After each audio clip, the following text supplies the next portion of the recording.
How to download Remini AI Photo Enhancer on Android. Quick and easy. First, unlock your Android device and tap on the Google Play Store icon. It's an icon with a colorful triangle in it.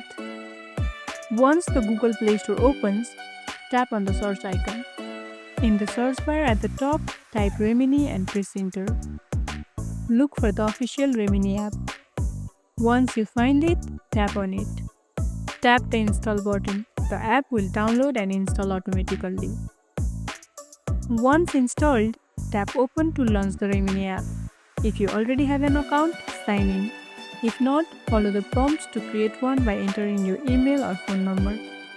Bonus tip: Remini offers a 7-day free trial for premium features. Remember to cancel before the trial ends if you don't wish to be charged. And that's it. You are ready to enhance your photos with Remini. If this tutorial helped, don't forget to like this video, subscribe and tap the bell icon so you never miss an update. See you in the next one.